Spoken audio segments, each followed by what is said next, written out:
Equipe de arqueólogos e pesquisadores encontraram túmulos que pertenceriam a vampiros na Polônia. Verdades ocultas.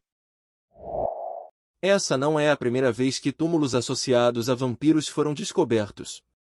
Em diversas partes do mundo, desde a Europa até a Ásia, foram encontradas sepulturas com evidências de práticas funerárias peculiares visando impedir que eles retornassem à vida. Sabemos que diferentes culturas ao redor do mundo tinham suas próprias maneiras de lidar com o medo da volta dos mortos de acordo com suas crenças e época histórica. Os rituais macabros e execuções eram tentativas de controlar o desconhecido e de proteger as comunidades das ameaças sobrenaturais, e nos oferecem uma visão fascinante e às vezes perturbadora das complexidades da história humana.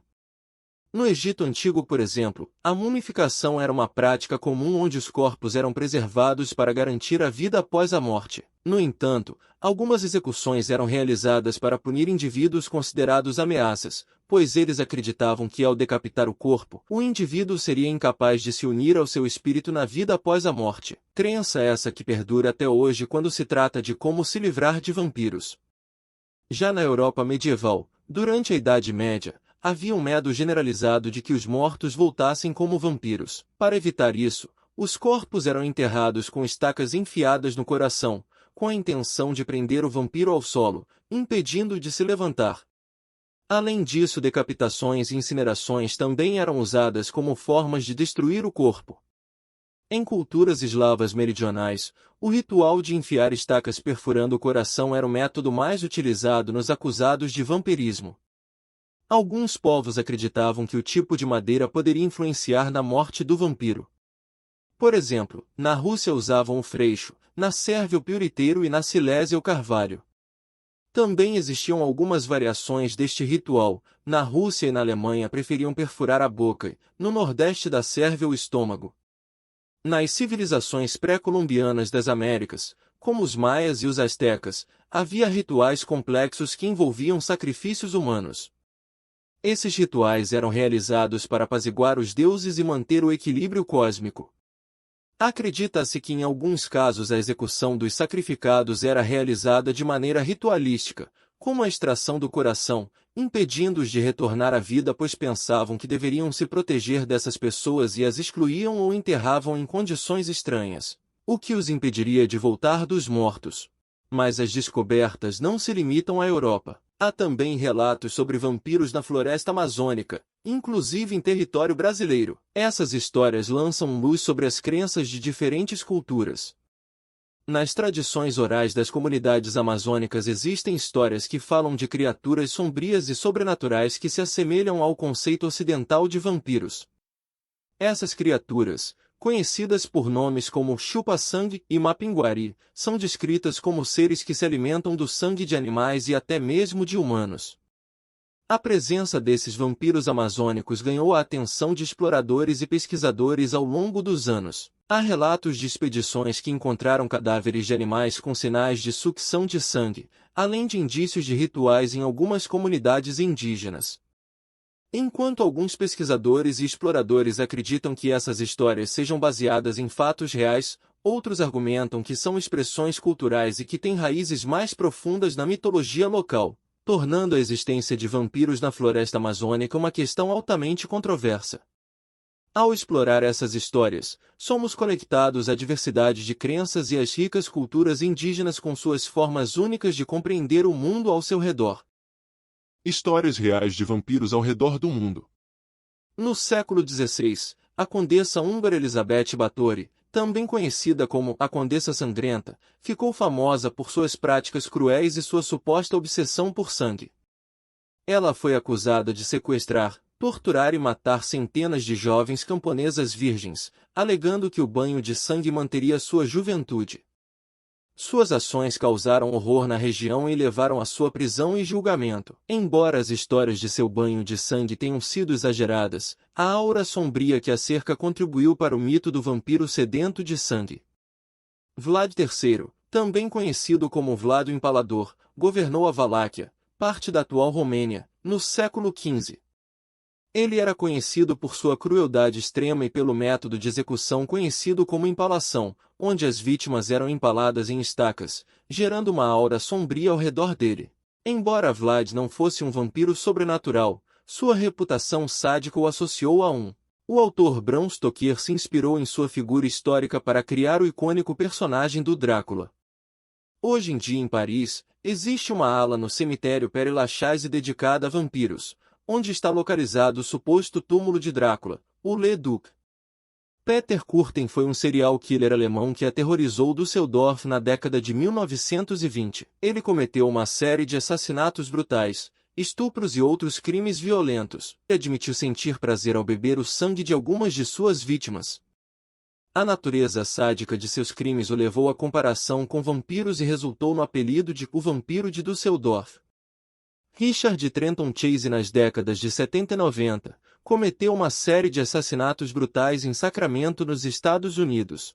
Ele acreditava que precisava beber o sangue de suas vítimas para evitar que seu coração parasse. Além disso, ele também praticava canibalismo e mutilava os corpos. Esses comportamentos macabros e sua obsessão pelo sangue lhe renderam o apelido de Vampiro de Sacramento.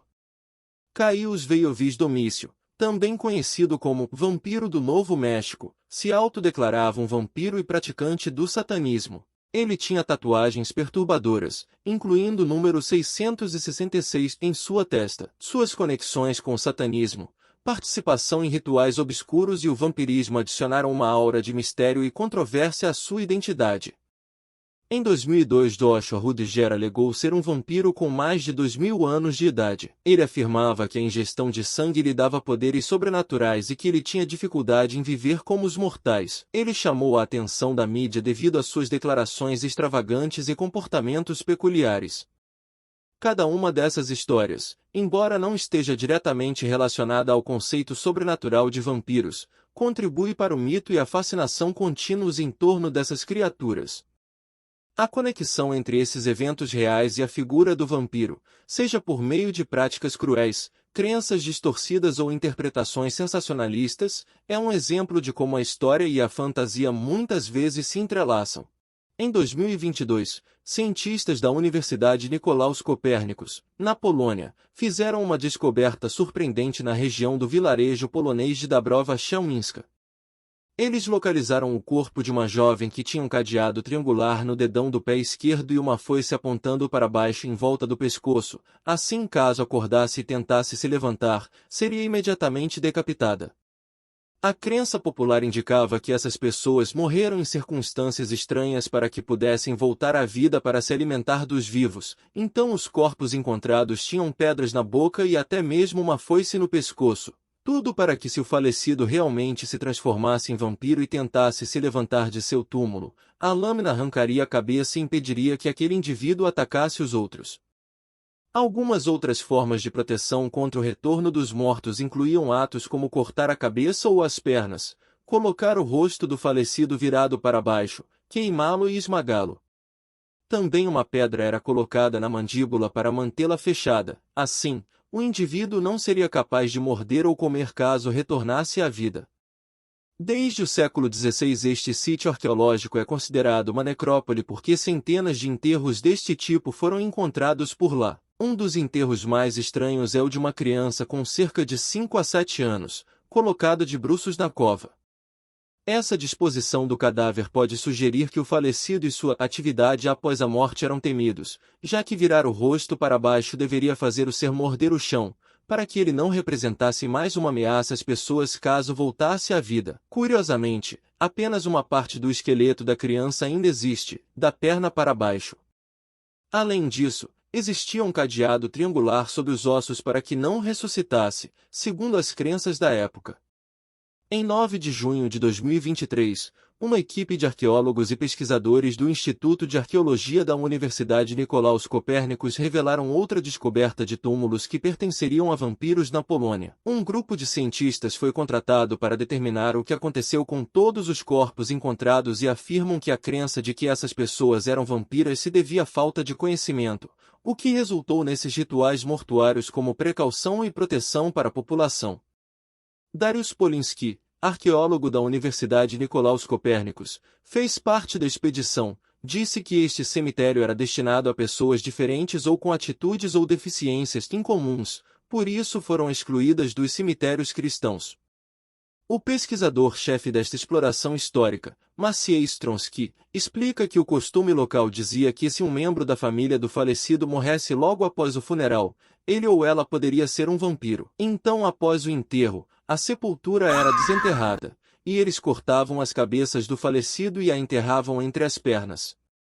Durante uma obra para alargar rua ao lado da igreja da Vila de Luzino, na Polônia, foram encontrados restos mortais de 450 pessoas consideradas vampiros, no século XIX durante a escavação. As informações foram divulgadas pelo jornal polonês The Fast News, no dia 9 de junho deste ano de 2023. Os corpos foram encontrados com as cabeças posicionadas entre as pernas e com uma moeda na boca. O objeto, que em outras localidades era trocado por uma pedra, atuava como uma barreira entre o mundo dos vivos e dos mortos, impedindo assim o retorno do vampiro. A equipe descobriu também vários ossos soltos depositados em 3 ossuários com vários aspectos incomuns que indicam que estes são túmulos de vampiros. Alguns corpos tiveram seus dentes removidos, uma pedra inserida na boca e uma estaca enfiada em uma perna, impedindo o vampiro de se levantar da sepultura. E esta não é a primeira vez que um enterro na Polônia é ligado a vampiros. Em julho do ano passado, arqueólogos descobriram 4 esqueletos decapitados, com a cabeça enfiada entre as pernas, em um canteiro de obras em Gliwice, no sul da Polônia. Talvez colocar a cabeça nessa posição garantiria que o morto não seria capaz de alcançá-la e colocá-la de volta no pescoço. Estima-se que as tumbas de Gliwice e Kamień-Pomorski datam do século XVI. Os enterros podem parecer horríveis, mas o medo de vampiros era forte entre os habitantes da Europa Oriental no período medieval. Acreditava-se que os vampiros poloneses comiam sua própria carne e vestes funerárias quando ressuscitavam dos mortos. Isso poderia explicar a pedra que era colocada na boca do esqueleto. O professor Martin Rad disse que as lendas se espalharam da Sérvia para os países vizinhos, após um relatório que falava de um soldado mercenário que se transformou em vampiro e infectou suas vítimas, que quando exumadas de suas próprias sepulturas foram descobertas com sangue fresco em suas cavidades, o que foi enviado pelas autoridades militares austríacas aos seus superiores em Viena. O fêmur perfurado e a pedra dentro da boca indicam claramente que ocorreu uma série de práticas atípicas com conotações rituais. Os poloneses pensavam que os vampiros eram pessoas normais que podiam levar uma vida normal. Os problemas só começavam quando essas pessoas morriam e podiam voltar a viver com suas famílias e até mesmo engravidar suas esposas. Isso explica as precauções tomadas durante o enterro. Leslie Gregorica, responsável por um estudo da Universidade do Alabama, indicou que esses corpos dos séculos XVI e XVII eram de pessoas que sofriam de doenças infecciosas como o cólera. A crença de que os vampiros são criaturas noturnas começou com o romance gótico Drácula, de Bram Stoker, e no filme de 1922, Nosferatu. Vampiro ou não, a estranha variedade de sepulturas históricas na Polônia indica que o país mantinha crenças profundas em torno do enterro ritualístico de certos cidadãos. Entre a realidade e a ficção, os afetados pela porfiria sofriam a maldição de serem vampiros aos olhos dos outros. Mas o que exatamente é a porfiria? É uma doença que causa a deterioração da pele que fica deformada e coberta de bolhas e feridas, além da deformação dos ossos. Quando você sofre da doença, uma série de medidas são recomendadas para aliviar seus efeitos ou pelo menos reduzi-los, independentemente do seu tratamento médico. É aqui que a fantasia e a realidade se relacionam. Os portadores de porfiria devem se proteger dos raios solares, pois estes aumentam os efeitos da doença na pele. Podem ocorrer mutilações de orelhas, nariz e até lábios. A anemia geralmente se desenvolve, de modo que o paciente fica com uma aparência quase cadavérica. Embora não seja comprovado cientificamente, parece que as substâncias químicas do alho aumentam o efeito da luz solar na pele. Toda essa série de características da porfiria junto com o desconhecimento que esse tipo de doença gera, fizeram com que muitos pacientes sofressem a rejeição da sociedade que continua até hoje. Embora esses casos estejam envoltos em controvérsias,